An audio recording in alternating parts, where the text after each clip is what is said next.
Kadapa 7 roads కూడలి వద్ద CPI ఆధ్వర్యంలో నీట్ ప్రశ్నపత్రం లీకేజీ విద్యార్థుల నిరసనల సందర్భంగా జరిగిన ఘటనను నిరసిస్తూ ధర్నా నిర్వహించారు। ఈ సందర్భంగా సిపిఐ కడప జిల్లా కార్యదర్శి గాలిచంద్ర మాట్లాడుతూ విద్యార్థులపై లాఠీ చార్జ్ చేయడం తీవ్రంగా ఖండించారు। ఈ ఘటనకు నైతిక బాధ్యత వహిస్తూ కేంద్ర విద్యాశాఖ మంత్రి ధర్మేంద్ర ప్రధాన్ రాజీనామా చేయాలని డిమాండ్ చేశారు। విద్యార్థులపై జరిగిన చర్యలకు కేంద్ర ప్రభుత్వం బాధ్యత వహించాలని కోరారు। కార్యక్రమంలో సిపిఐ నాయకులు కార్యకర్తలు పాల్గొన్నారు।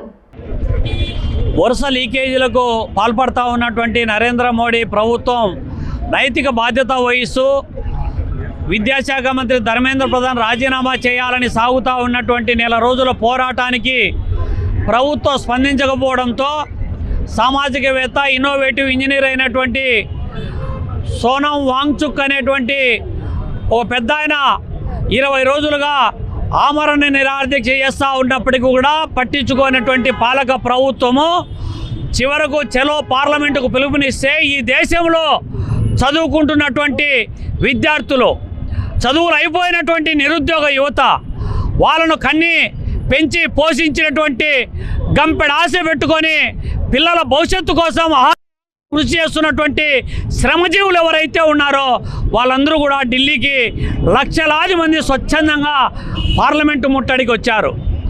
ప్రభుత్వము మరి దానికి కూడా ఏమాత్రం పట్టించుకోకుండా వచ్చినటువంటి విద్యార్థుల పైన విచక్షణారహితంగా దాడులు చేయడం, లాఠీలకు మేకులు గుచ్చి వాటితో దాడి చేయడం, అమ్మాయిల పైన అసభ్యకరమైనటువంటి ధోరణితో వాళ్ళపైన దాడులు చేయడం, కిందేసి కాళ్ళతో తనడం, గొంతు మీద కాలేసి నొక్కడం, ముఖము నోరు మూసి పిడిగుద్దులు గుద్ది వాళ్ళను చంపాలనేటువంటి ఢిల్లీ పోలీసులు ఏ విధంగా అయితే వ్యవహరించారో పోలీసులు సిగ్గుతో తలదించుకునేటువంటి ఘటనలకు పాల్పడ్డాము అనేటువంటి చాలా దుర్మార్గపూరితమైనటువంటిది।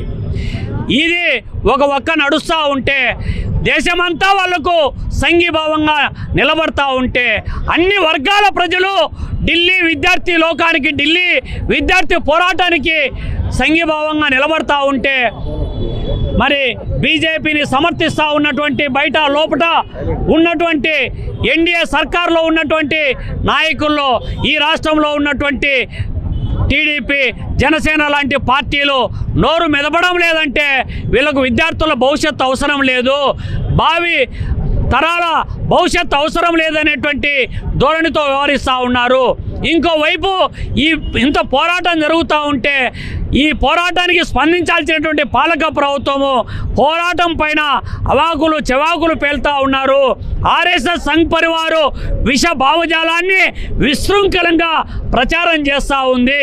కాబట్టి ఇప్పటికైనా ఖబర్దార్ నరేంద్ర మోడీ, ఇప్పుడు ఇవాళ జనరేషన్ మారింది, ఇవాళ విద్యార్థి లోకం మేలుకొంది, నిరుద్యోగ యువత మేలుకొంది। నీ యొక్క రాజకీయ సమాధికి పునాది రాయి వేసేటటువంటి పోరాటం ఢిల్లీ కేంద్రంగా జరుగుతున్నటువంటి నేపథ్యంలో దేశవ్యాప్తంగా ఉన్నటువంటి పౌర సమాజం విద్యార్థి ఉద్యమానికి బాసటగా నిలవాలని చెప్పి అందులో భాగంగా విద్యార్థి యువజన సంఘాలు తలపెట్టినటువంటి విద్యా సంస్థల బంద్కు సంఘీభావంగా ఈరోజు కడపలో కూడా ఈ యొక్క నిరసన కార్యక్రమం చేపట్టడం జరిగిందని చెప్పి తెలియజేస్తా ఉన్నా। నేడు పార్లమెంట్ సెక్షను ప్రారంభమైంది। పార్లమెంటులో ప్రతిపక్ష పార్టీలు నీట్ లీకుల పైన 12 సంవత్సరాల 86 సార్లు కేంద్ర ప్రభుత్వ పరీక్షల లీకేజీల పైన ప్రశ్నలు వేస్తూ ఉంటే వాటికి సమాధానం చెప్పలేనటువంటి పరిస్థితుల్లో కేంద్రంలో నరేంద్ర మోడీ బీజేపీ ఎన్డీఏ ప్రభుత్వం ఉన్నది అనేటువంటిది మనకు టీవీల్లో మీడియాలో మనం చూస్తూ ఉన్నాం। ఈరోజు ఈ లీకులకు బాధ్యుడైనటువంటి కేంద్ర విద్యాశాఖ మంత్రిని రాజీనామా చేయమంటే రాజీనామా చేయకుండా దాటవేస్తున్నటువంటి పరిస్థితి కనపడతా ఉంది।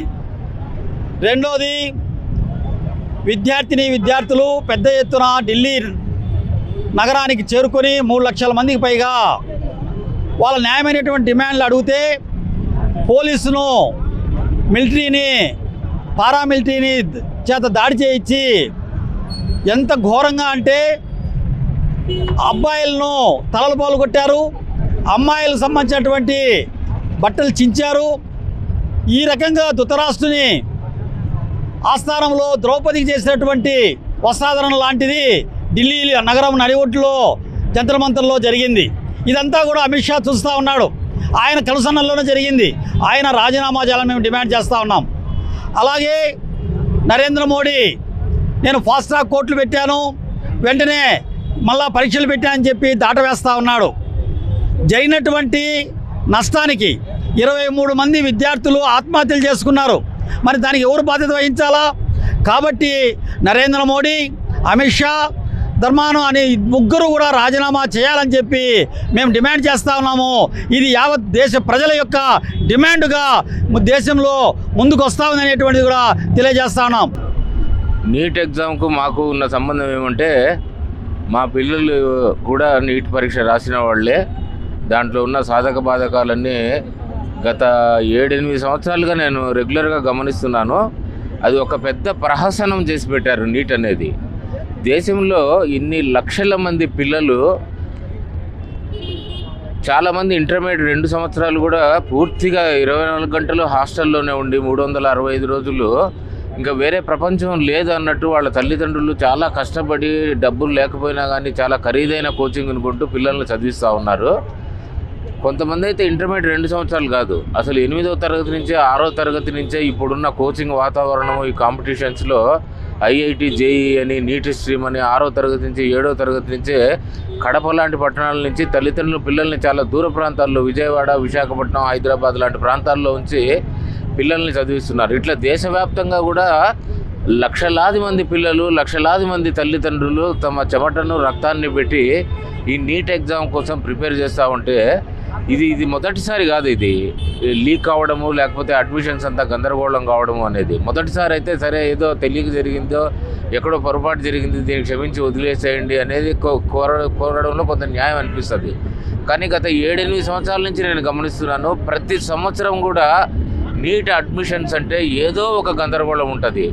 అది పేపర్లు లీక్ కావడం కావచ్చు, క్వశ్చన్స్లో తప్పులు కావడం కావచ్చు, లేకపోతే ఇంకొక సమస్యలతో కోర్టుకు పోవడం కావచ్చు. అడ్మిషన్స్ ప్రతి సంవత్సరం కూడా డిలే అవుతాయి. ఈ సంవత్సరం కూడా డిలే కావడం కాదు, అసలు మొత్తానికి మొత్తంగా ఇది పరాకాష్ఠగా ఇన్ని సంవత్సరాల నుంచి జరుగుతుంది. ఏకంగా రద్దు చేసి పడేశారు ఎగ్జామ్ని. ఇది 24వ సంవత్సరంలో కూడా జరిగింది. కాకపోతే మళ్ళీ ఇంకొకసారి అప్పుడు కండక్ట్ చేయకుండా చాలా లోటుపాట్లతోనే అడ్మిషన్స్ చేశారు. దానివల్ల చాలా అనర్హులకు సీట్లు రావడము, అర్హులకు సీట్లు రాకపోవడం జరిగింది. ఇది చాలా దుర్మార్గము. అసలు ప్రజలలో, పిల్లల పట్ల ప్రభుత్వానికి ఏమాత్రము శ్రద్ధ, గౌరవం లేని వాళ్ళు ఈరోజు పాలకులుగా ఉన్నారు. వీళ్ళు ఏమాత్రం కూడా పాలనకు అనర్హులు. ఖచ్చితంగా ఇప్పుడు ఇటువంటి మంత్రులకి ఒక సిగ్నల్ పోతే మిగిలిన శాఖల్లో ఉండేవాళ్ళు వచ్చే విద్యాశాఖ మంత్రిగా ఏమన్నా కొంచెం భయం ఉండి నీట్ పరీక్ష ఏమన్నా లీక్ అవుతే నెక్స్ట్ మనకు ఇబ్బంది అవుతుంది అనుకుంటే నెక్స్ట్ వచ్చే మంత్రులు జాగ్రత్త. అట్లా కాకుండా ఈరోజు హోంమంత్రులుగా పోస్కో చట్టంలో చిక్కిన వాళ్ళ తల్లిదండ్రులను పోస్కో చట్టం పెట్టడము, వాళ్ళని మంత్రులుగా పెట్టడము, నీట్ పేపర్ లీక్ చేసిన వాళ్ళను విద్యాశాఖ మంత్రులుగా పెట్టడము, ఇది ఎంతవరకు దేశానికి మేలు చేస్తుంది అనేది ప్రజలు ఆలోచించాలి. అంతేకాకుండా పిల్లల్ని కాక్రోచులుగా సంబోధిస్తున్నారు. ఈరోజు దేశంలో జనాభా తక్కువైపోయిందని కొంతమంది పాలకులు చెప్తున్నారు. జనాభా పుట్టించండి అని. పుట్టిన పిల్లలకు మీరు సరైన విద్యా ఉద్యోగాలు ఇవ్వలేకున్నారు. మళ్ళీ వీళ్ళు ఏదో కష్టపడి వీళ్ళు చదువుతూ వీళ్ళు బతుకుతారు, వీళ్ళు చూసుకోవడానికి వీళ్ళు పోరాడుతూ ఉంటే వీళ్ళని బొద్దింకలుగా సంబోధిస్తూ ఉన్నారు. ఇది మీకు పోయే కాలం దగ్గర పడింది. ప్రజలందరూ గమనిస్తున్నారు. ప్రజలందరూ కూడా దీన్ని గమనించి ఈ ఉద్యమానికి మద్దతు తెలియజేయవలసిందిగా కోరుతున్నాను. Thank you.